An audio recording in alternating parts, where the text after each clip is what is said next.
A gente vive um momento em que o Supremo é visto, por parte da opinião pública, como uma instituição que hoje tem extrapolado sua função. Mas eu não concordo com essa análise de que nós temos um proativismo ou um ativismo no Supremo Tribunal Federal. O problema está, talvez, na incompreensão das nossas competências. No Brasil, nós fazemos o controle da constitucionalidade das leis e, praticamente, ontem a gente até dialogava com o Randolph, que no PSOL fazia as ações diretas. Com um pequeno partido, ele ia diretamente ao Supremo Tribunal Federal. O sistema é diferente do sistema americano. E, portanto, o tribunal faz um controle das leis de forma quase que imediata.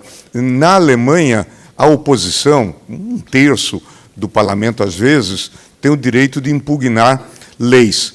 E, quando um debate se encerra, as pessoas dizem, nós nos vemos em Karlsruhe. Karlsruhe é a sede da corte lá na Alemanha. Wir sehen uns in Karlsruhe. No Brasil, as pessoas dizem, a gente se encontra no Supremo daqui a pouco, não é? E fazem as ações, e foram ações muito importantes, se a gente for olhar, por exemplo, durante a pandemia, toda a regulação, a racionalização desse processo se deu por ação provocada de pessoas, governadores, prefeitos, parlamentares, mas foi o Supremo que foi balizando essas ações. E aqui não podemos esquecer, a Constituição não só consagra a possibilidade do Supremo controlar as ações que firam a Constituição, mas também as omissões inconstitucionais. Nós tivemos muitos problemas durante a pandemia, por exemplo, o SUS, não é? O SUS é um modelo integrado, ousado, usando uma expressão do nosso clássico aqui de Harvard, Mangabeira Unger, ali se fez um experimentalismo institucional. União, estados e municípios estão integrados. Mas vem a pandemia e o governo federal se ausenta do processo de proteção. O Supremo autoriza estados e municípios a aplicarem as normas da OMS. E, por isso, talvez o Supremo tenha sido acusado de estar interferindo em políticas públicas. O problema é que, se o Supremo não tivesse interferido, nós teríamos tido, talvez, um caos ainda maior. Não nos esqueçamos nunca. Tivemos 730 mortos, mais ou menos. Poderíamos ter atingido algo maior. E vejam uma coisa curiosa. As pessoas falam de ativismo, mas foi uma liminar do ministro Lewandowski que determinou que se iniciasse o processo de imunização. E deu prazo para o governo, porque já com as vacinas agora da Pfizer, Moderna e outras, o governo relutava em comprar as vacinas. Portanto, me parece que, se existe algum ativismo, eu chamaria de uma situação de pró-ativismo, isso decorre da Constituição, do nosso modelo constitucional, e tem sido feito, em geral, diria eu, para o bem. Entendido. E o senhor falou bastante dessa atuação durante a pandemia. Foi realmente um caso sem precedente. Sim. Mas existem outros temas também. Sim. O que é que mudou? Eu vejo isso como um fenômeno recente, essa percepção de que o Supremo está extrapolando sua função. O que é que mudou nos últimos 15 anos? Qual que foi a virada disso? Larissa, primeiro, nós temos uma Constituição bastante moderna. Alguns até fazem críticas, os empresários aqui certamente poderiam endossar essas críticas. Alguém já disse, um dos problemas da Constituição de 88 é que ela é de 88. Se ela fosse de 89, nós já teríamos um outro quadro, com a queda do Muro de Berlim. Mas é interessante que nós soubemos atualizar a Constituição. Nós fizemos as desestatizações, as privatizações, e conseguimos avançar. O tribunal, todavia, era composto por uma maioria, uma grande maioria, que vinha da fase pré-88, muitos do regime militar. Portanto, liam um pouco a Constituição, não estou fazendo nenhuma acusação, com uma visão anterior. Isto vai mudando ao longo do tempo. Institutos como mandado de injunção para controle da omissão, eles vão sendo construídos ao longo do tempo. O tribunal vai mudando. Ganha um protagonismo naquela questão do mensalão. Aí talvez seja esse momento de viragem ou de virada em que os ministros ficam mais conhecidos, a questão do combate à corrupção no governo, e então, a partir daí, mas o tribunal também ganha um protagonismo nas questões de direitos fundamentais, em geral, decisões, por exemplo, como união homoafetiva ou células-tronco. O tribunal passa a participar mais ativamente da vida geral do país, e por isso passa a ser também conhecido e reconhecido, e também criticado. Aproveitando o gancho de corrupção, o senhor foi a voz mais incisiva e influente durante a Lava Jato sobre possíveis violações do devido processo legal, inclusive votando pela suspeição do juiz Sérgio Moro, no caso que ele seria parcial e, portanto, não poderia estar julgando o caso. Isso desmantelou completamente a Lava Jato, né? Destrincha para a gente, por favor, o que é que mais preocupava o senhor sobre a forma como as coisas estavam sendo conduzidas. Eu era da turma, sou da segunda turma, que julgava os processos da Lava Jato. E, inicialmente, votei com a maioria, ou até havia unanimidade, no sentido das providências que estavam sendo tomadas, ainda quando o relator do processo era o ministro Teori Zavascki, que veio a falecer. Mas eu percebi, de uns tempos para frente, que havia exageros, que as pessoas só conseguiam libertação e nós estávamos mantendo as prisões preventivas. Eles estavam presos e só conseguia a libertação depois de fazerem delação. E eu comecei, então, a dizer que nós tínhamos um encontro marcado com as prisões de Curitiba. Essas coisas são muito dramáticas. Falando para estudantes, gente que vai ter funções importantes na vida privada e na vida pública, há momentos... Há uma obra do Stefan Zweig, um escritor que guarda relação com o Brasil, acabou morrendo no Brasil, e que ele fala assim, Sternstund, um momento estelar, momentos decisivos, a obra tem várias traduções, mas momentos decisivos da vida humana.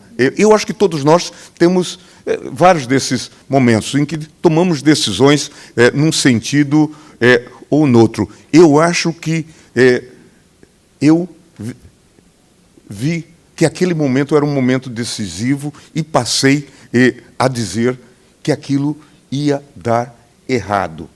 Pelos dados que tinha, pelas más práticas que foram reveladas, por exemplo,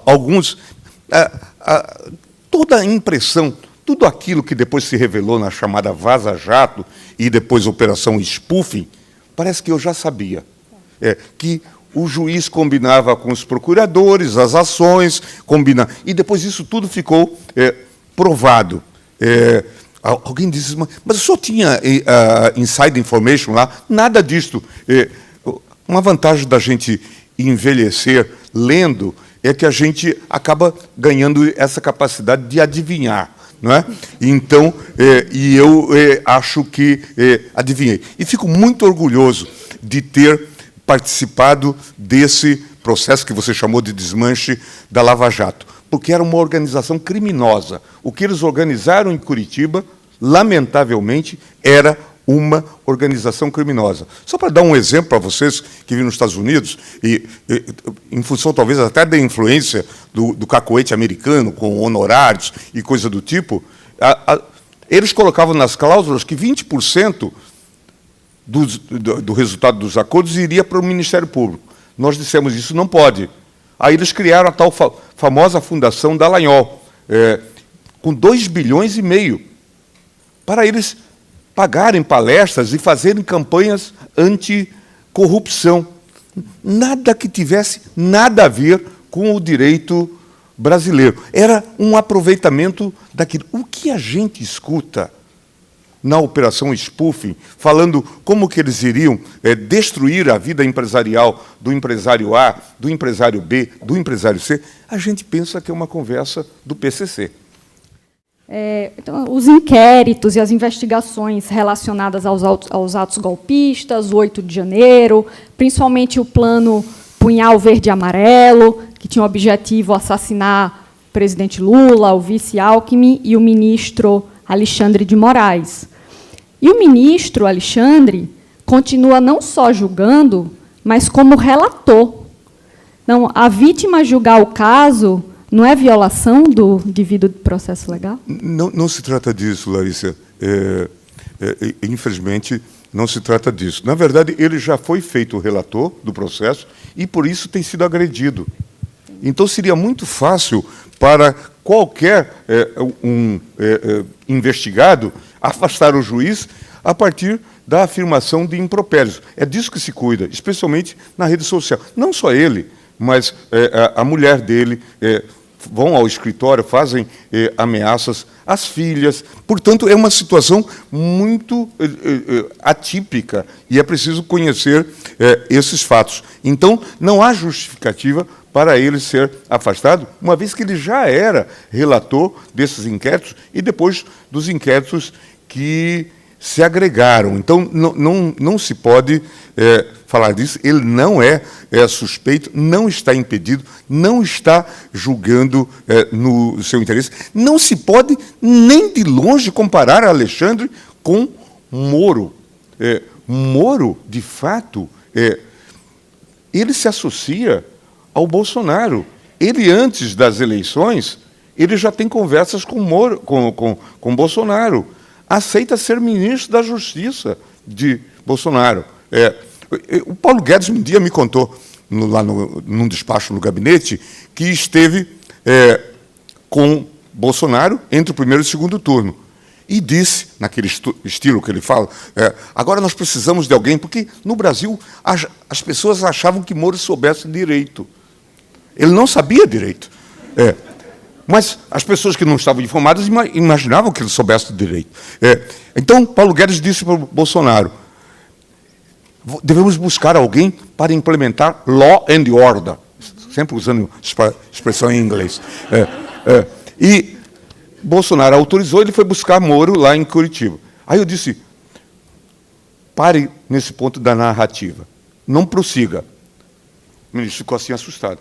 Falei, porque muitos amigos meus no Congresso dizem que talvez o governo dos senhores não prossiga, não tenha futuro. Talvez isso seja a sua melhor parte da biografia, ter tirado Moro de Curitiba. Posteriormente, a vida me propiciou uma outra cena. Eu vou um dia ao Palácio do Planalto e encontro Bolsonaro. Bolsonaro assim disse, ministro, a gente errou muito, fizemos muita besteira. Você vê, eu nomeei o Moro. Eu falei, presidente, talvez seja o seu maior acerto. Primeiro, ter nomeado o Moro, depois ter devolvido ele ao nada. Obrigada pela explicação, ministro. Vamos falar de fake news? Vamos. O próprio termo fake news carrega uma hipótese implícita de que existe, do outro lado, uma verdade oficial a ser protegida, né? Mas aí, assim, porque existem fatos e existem interpretações ou opiniões sobre o fato. Vou usar um exemplo bobo aqui com o maior alvo de fake news que temos na sala, a Tabata. Falamos o seguinte. Tabata, por exemplo, né, temos um fato. Tabata Amaral atravessou a rua. Aconteceu ou não? Tabata Amaral atravessou a rua porque ela tem um compromisso com as pautas sociais importantes. Ou não? Tabata Amaral atravessou a rua porque está se rendendo à pressão de movimentos radicais. Qual metodologia a gente deve usar para separar fato de opinião? Qual metodologia a gente deve usar para chegar nessa verdade que a gente está querendo proteger? Certamente a gente deve ter a possibilidade de analisar situações que sabemos claramente contrafactuais. Ainda ontem, a deputada Tabata, a quem rendo as minhas homenagens, narrava fatos que parcialmente existiram, mas que eram distorcidas a propósito de questões ligadas à sua vida pessoal e familiar. E nós sabemos que, em geral, isto é praticado. A gente tem, hoje, uma preocupação do mundo todo, do mundo civilizado, que nós tenhamos algum tipo de critérios para fazer essa distinção. Algo que é puramente contrafactual e ganha essa força da realidade virtual, não pode subsistir. E veja, por exemplo, entre nós, e faz muito mal, vamos pegar a coisa da fraude nas urnas eletrônicas. Todos nós sabemos, e todos os políticos que disputam eleições, que jamais houve fraude nas eleições depois da introdução das urnas eletrônicas. Mas aí começam as histórias. Alguém viu uma foto do... Votei no candidato A e apareceu a foto do candidato B. Eu era presidente do TSE e mandei investigar todas essas denúncias. Eram contrafactuais. E isto não era verdade, mas as pessoas passaram a espalhar. Aqui eu não tenho nenhuma dúvida. Agora, obviamente que as pessoas podem ter um fato e ter uma opinião sobre este fato que não leva à criminalização. Aí seria negar a liberdade de expressão. Os políticos dizerem, eu não gosto da Tabata, né, ou os apoiadores, por razões, porque ela estudou em Harvard, ou porque não concluiu o curso, ou seja lá por quê. Isso não é relevante do ponto de vista de fake news. Agora, produzir elementos contrafactuais, como nós estamos habituados, criando uma realidade criativa, virtual, e isto é inadmissível. E, em alguns casos, abala a credibilidade. Por exemplo, a Justiça Eleitoral no Brasil sempre foi o órgão judicial mais prestigiado, gozava do maior prestígio. Quando começam essas campanhas, isto vai declinando, a gente nota. E qual era o projeto? O projeto era, ao fim e ao cabo, um golpe. As eleições não foram limpas e, por isso, nós temos que fazer uma intervenção. Tanto é que todos os papéis que foram descobertos indicam nesse sentido. Então, certamente nós devemos, e eu entendo a sua pergunta, e a saúdo, porque nós devemos ter cuidado para não saltarmos do combate às fake news para uma restrição censória, de censura, ou a criação de um Ministério da Verdade. Não é disso que se cuida.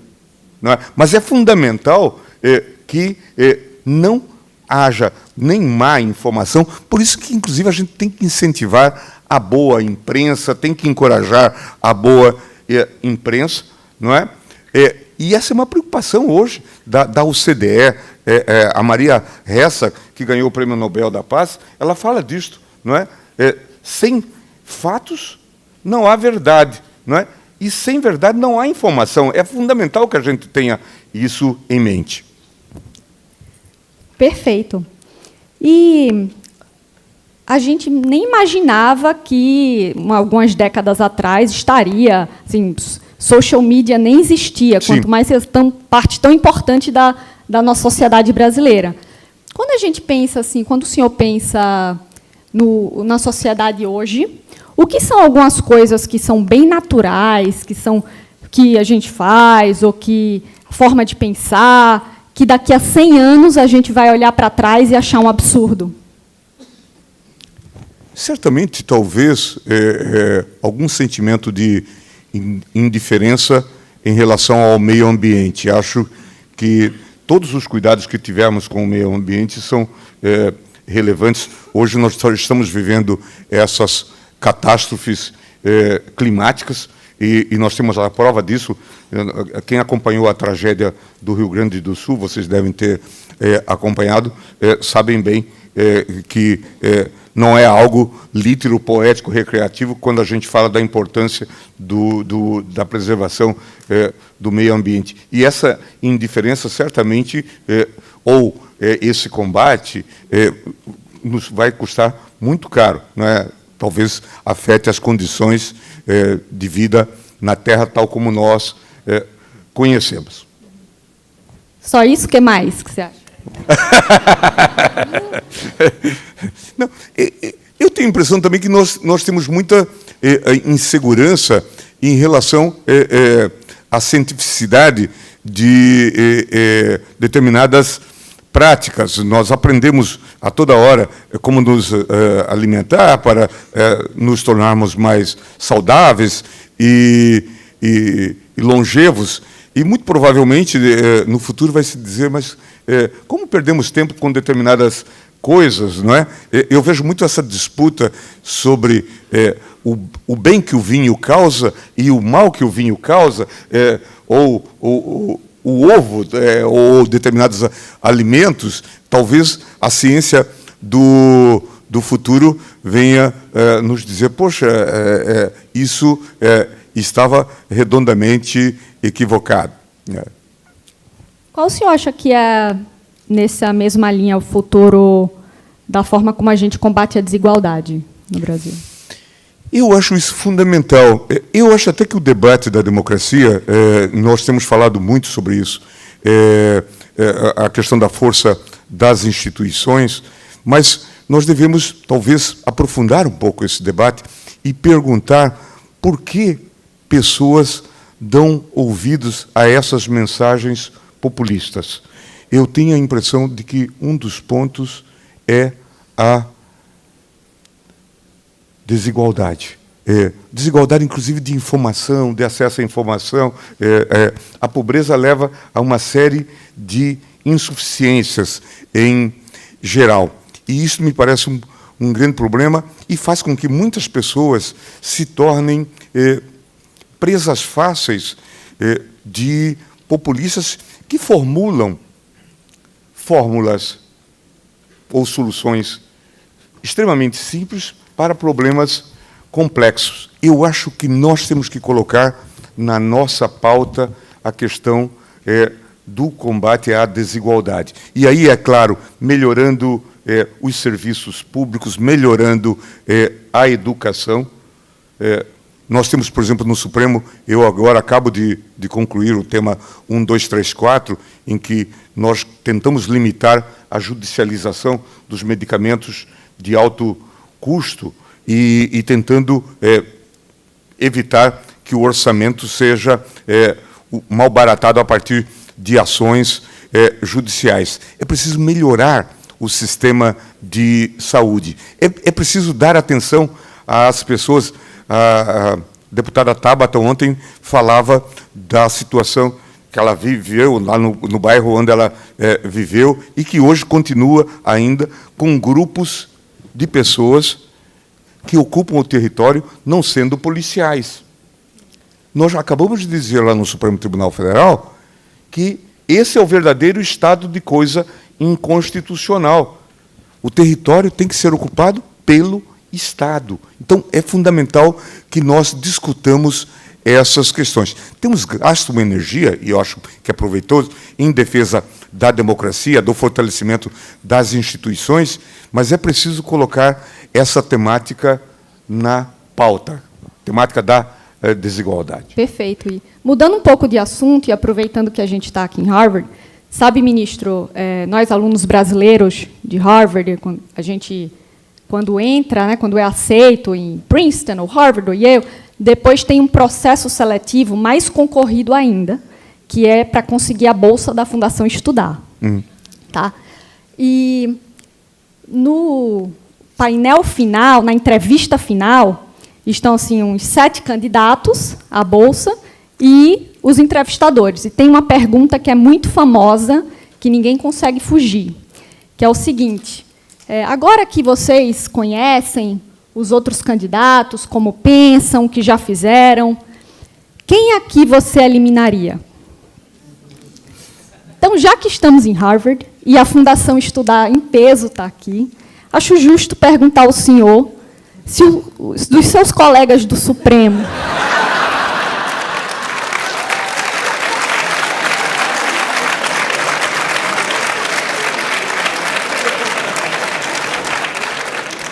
Quem o senhor eliminaria?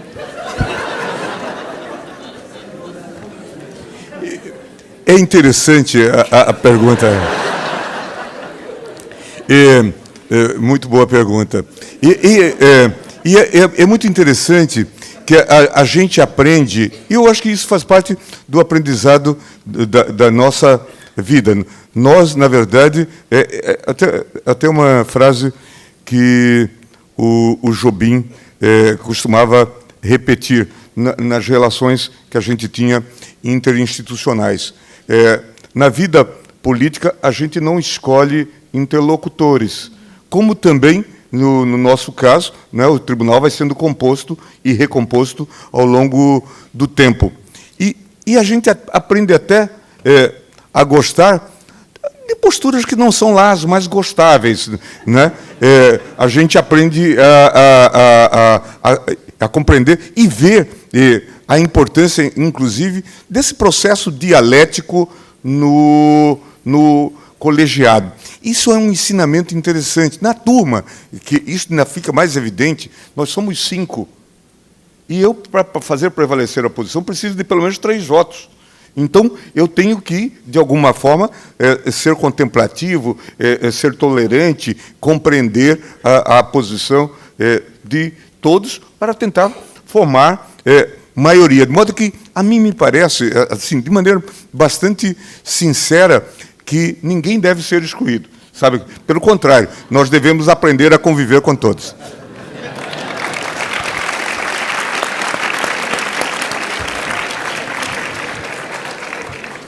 Queria cumprimentar o senhor, porque foi uma forma belíssima, muito eloquente de não responder a... Não, mas... O que é que a Suprema Corte Americana tem a aprender com a nossa? Eu não responderia assim. Cada qual... Na verdade, a gente tem que entender que os sistemas jurídicos fazem parte de um sistema cultural. E nós aprendemos muito com os americanos ao longo do tempo. O nosso controle de constitucionalidade, o recurso extraordinário, vem da tradição americana, da Judicial Review. Agora, eu acredito que nós avançamos significativamente, aprendemos com os nossos erros. Nós tivemos 8 constituições, uma série de inseguranças, e aprendemos também com os erros alheios. Vocês veem, por exemplo, que, em relação ao 8 de janeiro, que tem similitudes com o 6 de janeiro aqui nos Estados Unidos, nós demos respostas muito efetivas em relação a isto.